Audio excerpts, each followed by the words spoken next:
It's 67 words long, it's 100 years old, and it changed the course of history for the Middle East and the Jewish people. The Balfour Declaration, the expression of the British government's support for a Jewish home in Palestine, was sent by British Foreign Secretary Arthur Balfour to the second Lord Rothschild. I'm here in Buckinghamshire at Waddesdon Manor to speak with the fourth Lord Rothschild about the Balfour Declaration, what it means for Britain, for the Jewish people and the Rothschild family. The Foreign Office, November the 2nd, 1917. Dear Lord Rothschild, I have much pleasure in conveying to you, on behalf of His Majesty's Government, the following declaration of sympathy with Jewish Zionist aspirations, which has been submitted to and approved by the Cabinet. So it's possibly the most famous letter in modern Jewish history, and it begins with 3 words: Dear Lord Rothschild. Why was it that this letter was sent by the Foreign Secretary to your great-uncle Walter? It's an interesting question because he was really interested in ornithology, although he became interested in Zionism. I think the reason was this, that it was primarily a movement from Eastern Europe, but they didn't clarify who was in charge of that movement. And in addition, it was, after all, in Great Britain. So they felt that the Rothschild family should be the one to whom it was addressed. And Walter was Lord Rothschild, and he was a Zionist. And those really are the background reasons. So Walter received the Balfour Declaration, and I have a copy here. And I wonder if I could possibly ask you to read it for us. Yes, indeed. Yeah. I'm going to put on my spectacles to make sure I read it accurately. His Majesty's Government view with favour the establishment of Palestine as a national home for the Jewish people, and will use their best endeavours to facilitate the achievement of this object, it being clearly understood that nothing shall be done which may prejudice the civil and religious rights of existing non-Jewish communities in Palestine, or the rights and political status enjoyed by Jews in any other country. I should be grateful if you would bring this declaration to the knowledge of the Zionist Federation. Yours, Arthur Balfour. And here it is, the Balfour Declaration. What do you feel when you see it here? I genuinely feel it's one of the most extraordinary moments in the history of the Jewish people. If you think it took 3,000 years to get to this, and then you say, how did this miracle happen? It's the most incredible piece of opportunism. I mean, if you think you had an impoverished would-be scientist, Chaim Weizmann, who somehow gets to England, meets a few people, including members of my family, seduces them. He has such great charm and conviction.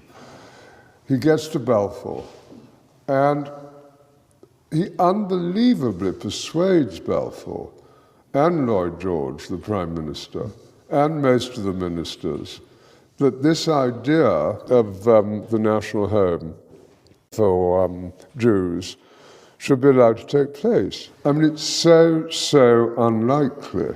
Then he's, starts to fight a difficult battle with the British cabinet, and this letter goes through 5 drafts, as you know. And in the end, it comes out as a rather compromising letter. I mean, the essential point is there for the Jewish community to fasten on to. You have the first bit, which promises a national home rather than the national home, and then you have the bit that nothing that's to be done should in any way harm the Arab community.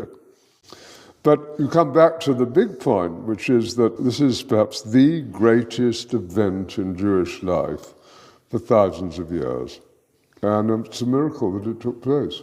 And of course, the Rothschild family then as now filled 2 roles, because it wasn't just a leader of diaspora Jewry, it also played a very significant role in the early years of the establishment of the pioneer communities in Israel as well. There were two branches of the Rothschild family primarily concerned. One in France through Baron Edmond de Rothschild, who was the one who responded to the Russian programs of the 1880s. In England, there was a divide.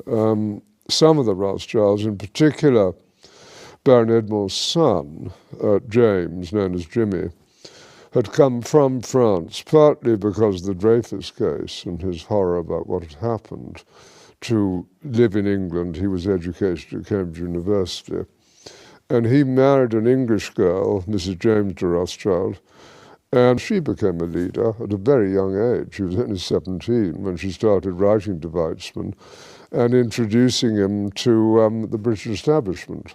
Other Rothschilds felt it was better to be assimilated into English life, and although they retained their interest in Judaism and Jewish life, they didn't think it was a good thing that this national home should be established in Israel. So it was something that divided my family, as with many other families.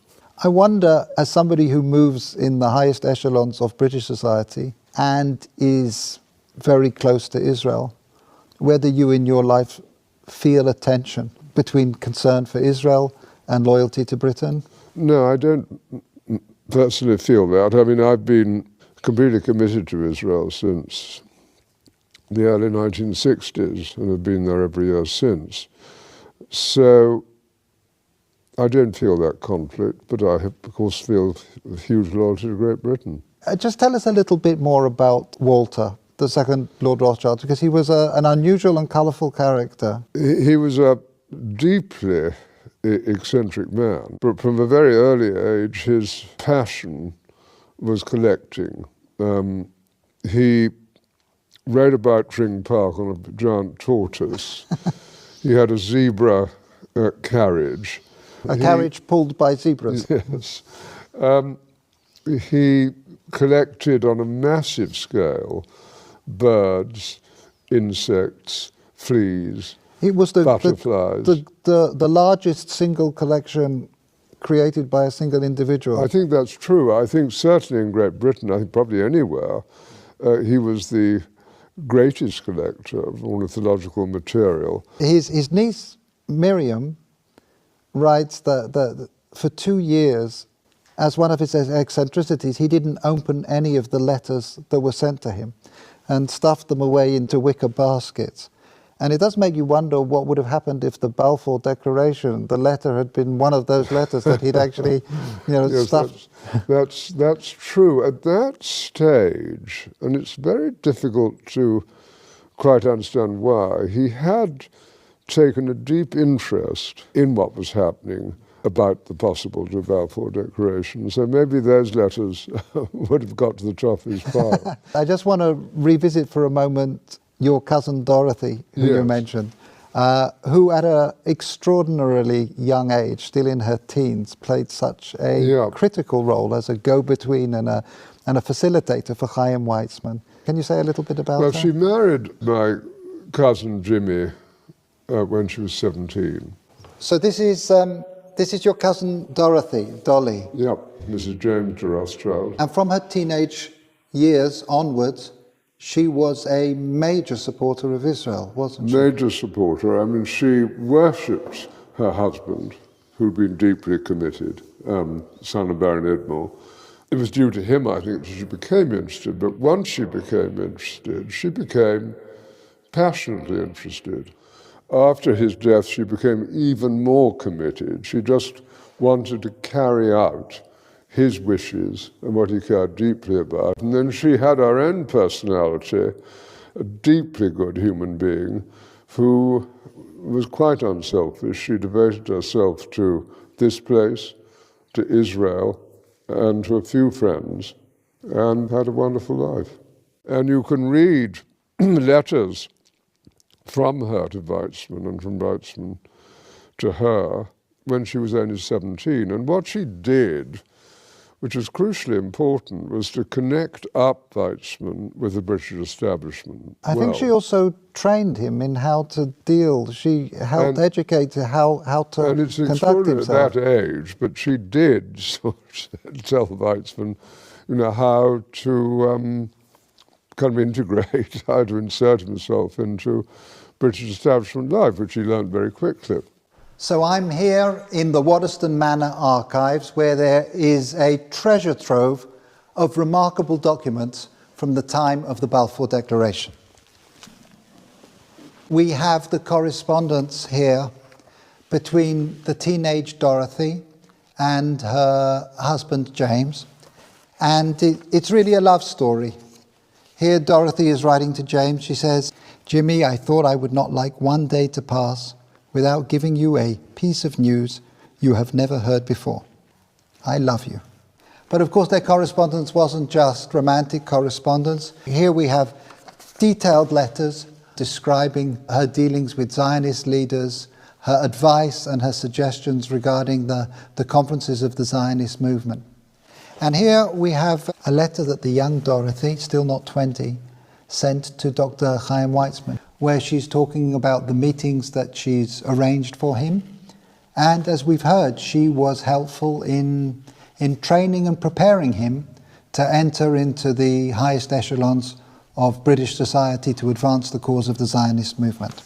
She was an important character in your life as well. She really introduced you to Israel in some way. She was a crucially important character in my life. I became a trustee of Yad Hanadiv over 50 years ago. Which is the Rothschild Philanthropic Foundation. Yes, being our foundation. And I think I first went in 1962. Can you share with us your sense of what things have been changing in Israel since that first visit? Yes. As Israel, I think, became more and more successful in all sorts of ways, industrially successful, absorption successful, technologically successful, great universities, the problems with the wars that took place, being the clearest examples, of security became more paramount. And so you did see a shift in Israel from kind of the liberal Western place that it had been in the early 60s to something of a very different character. And you also have a shift, of course, between communities in Israel. I mean, Israel is a patchwork of different immigrants from different countries. And you have the religious, you have the non-religious, you have a town like Tel Aviv, which is attractive to the kind of business community, to what I would call ordinary city life. And then you have Jerusalem, which remains a very religious city and full of conflict between Arab neighbors and itself. Those internal issues within the fabric of Israeli society are one of the main focuses of Yad Hanadiv.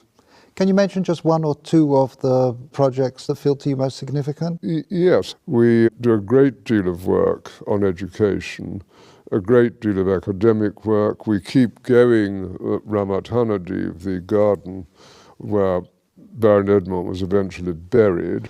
We're on the point of building the new National Library of Israel. Two unexpected ones, perhaps. If you take the Orthodox community, it's important that they have employment. And we're trying to develop programs which it's possible for them to undertake.